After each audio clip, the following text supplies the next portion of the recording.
Mukhang malalampasan na ata ni Soho ang kanyang ama dahil unang quest pa lang nakuha na kaagad ang nagmimistulang ultimate skill ng the strongest monarch, ang Shadow Extraction. Kung saan masasabi mo talagang mabilis lang mapapantayan ni Soho ang the greatest fragment of brilliant light. At mayroon pang isa na masosurpresa ka talaga sa upgraded Ruler's Authority dahil ginawa lang naman itong bow na nagmimistulang archer ang ating bida. Kaya huwag na nating patagalin pa.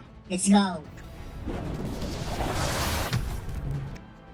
Nagsimula ang chapter na ito kung saan pumasok na si Soho sa Land of the Dead, sa lugar na hindi makakapasok kung wala ang permiso ni Song Jinwoo na tinatawag na Shadow Dungeon. Kaya napakomento ang ating bida na ito ba yung Shadow Dungeon? Na ayon pa niya, mukhang kahawig pa nito ang Ruin City kaysa sa isang dungeon. Subalit parang nakakaramdam si Soho ng isang familiar na feeling sa pag-apak sa lugar na ito.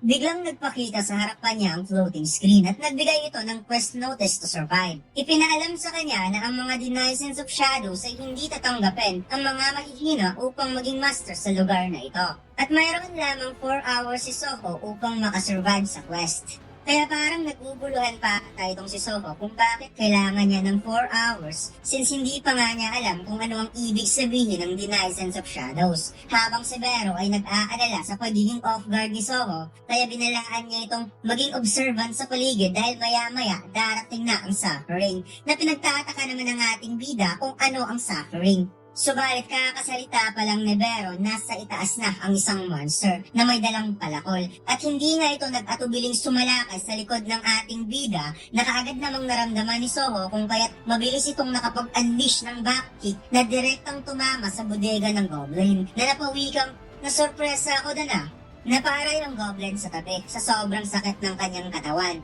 at nakita ni Soho ang pangalan ng monster ay isa pala itong Goblin Scout. Kaya pinaliwanag ni Vero na kaya ito tinatawag na Scout dahil ito yung ipinapadala upang makakuha ng information sa kalaban. Kaya posibleng mayroon pang maraming goblin na nasa malapit lang dito. Kung kaya mabilis na sumalakay si Soho para tapusin kaagad ang goblin upang hindi na ito makapagtawag pa ng mga kasamahan. At dito ay ipinaliwanag ni Vero na totoong mahihina lamang ang mga goblin monster, subalit sila ay mapanganib. Kaya na-realize ni Soho na ang pangalan pala ng goblin na ito ay walang kulay. Kaya ibig sabihin magka-level lamang sila o di kaya mas mahina pa ito kaysa sa kanya. At makikitang nakaramdam nga ng takot ang goblin at dali-dali nitong kinuha ang hornpipe upang magtawag ng mga kakampi, subalit mabilis na tinapik ni Soho ang braso ng goblin as well as kinuha ang palakol nito upang gamiting pang counter na makikitang direktang inatake ng ating bida ang ulo ng Goblin Scout.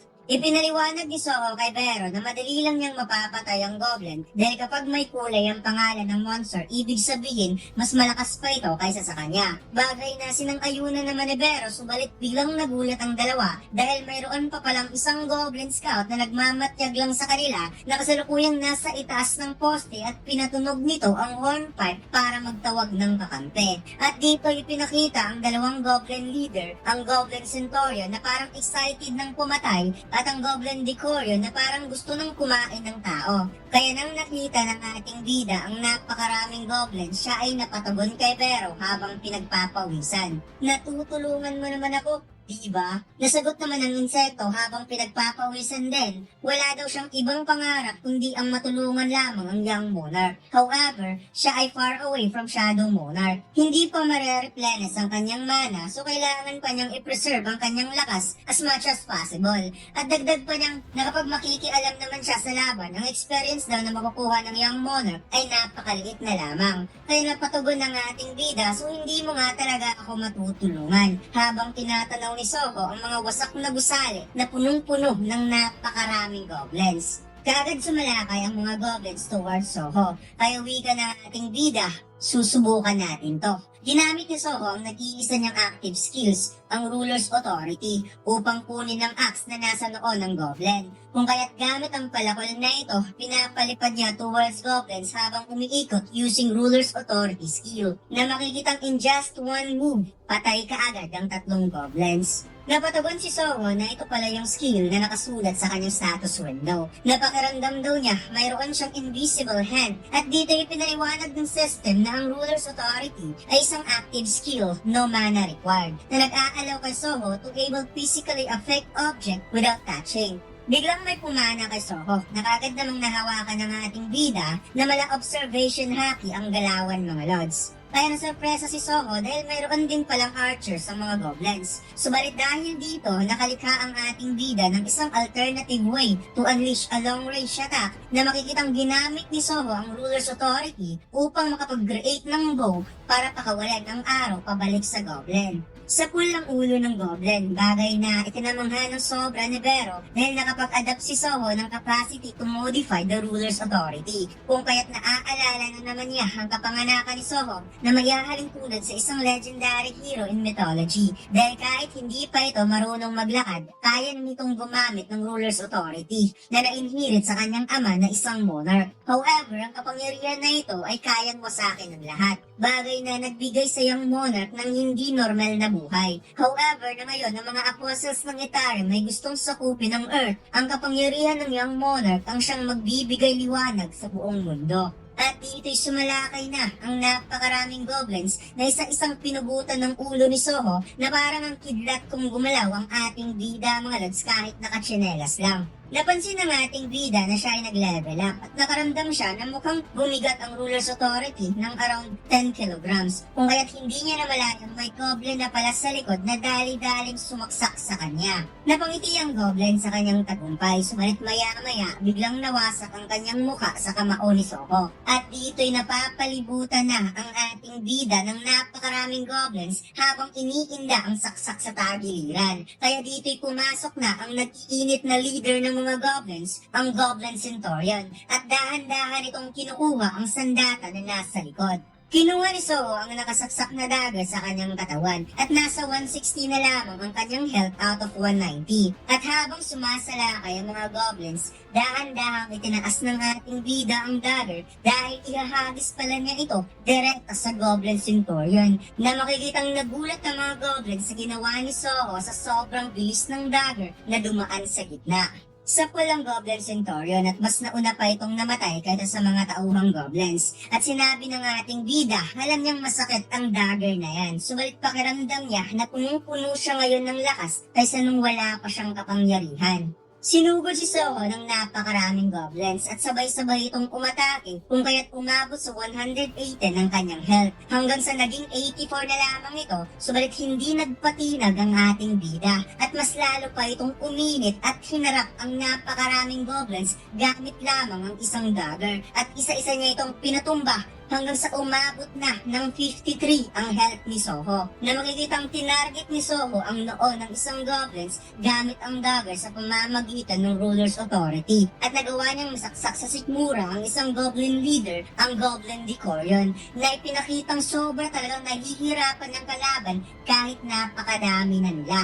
Biglang nag-notice ang system na nagkaroon si Soho ng panibagong skill, Resilience Level 1, at nabigyan din siya ng 5 level up. Sobrang daming goblin ang nakahandusay, at sa daming goblin ipinakita kanina ay hindi ka panipaniwalang naubos ang lahat ng ito ni Song Soho. Habang nagpapahinga ang ating bida sa isang sirang sasakyan, nagbigay ng notice ang system na tapos na ang 4 hours quest, at nakompleto ito ni Soho. Kung kaya't pumalakpak itong si Vero dahil humanga talaga siya sa young monarch na napawikang siya si Vero. Never talagang pinagdudahan ang kakayahan ng isang young monarch. Habang si Soho ay napabuntong hininga na medyo naiinis dahil hindi talaga siya tinulungan ni Vero hanggang sa natapos ang laban. Habang hinihingal sa pagod, nakatanggap ng reward si Soho, isang Rune Stone Shadow Extraction. Kaya napatanong ang ating bida kung ano ang Rune Stone. Na wikang kung gagamitin ba daw niya ang Rune Stone, makakagamit na siya ng Shadow Extraction skill. Pumula yung cute na pisngi ni Vero na parang na-excite siya nang narinig ang Shadow Extraction na maagang nakuha ni Soho ang skill na ito. Habang naaalala niya si Jinwoo kung gaano ito kaangas kapag gumagamit ng Shadow Extraction. Naaalala ni Soho na nung nakipaglaban siya, nakakuha siya ng skills na resilience at mukhang palagi na siyang nakakakuha ng skills galing sa system habang nagle-level up mula nung siya ay na-awaken. At dito'y nakita niya na sobrang shred na ng kanyang katawan dahil ang resilience skill ay isang passive skills na nadadagdagan ng kanyang physical defense ng 20%. Kaya siya ay nakakomento na kung ikukumpara niya na nung hindi pa siya nagkaroon ng awakening, feeling niya para siyang isang cheat character sa online games. Ipinaliwanag ni Vero na ang mechanics ng system ay base sa huling monarch na gumagamit nito. Isa itong support system na nakadesenyo upang i-ensure na magiging safety ang growth ng young monarch bilang player. Kung kaya't napabuntong hininga na lamang si Soho at sumang-ayon sa paliwanag ni Vero at tinanggap ang reward.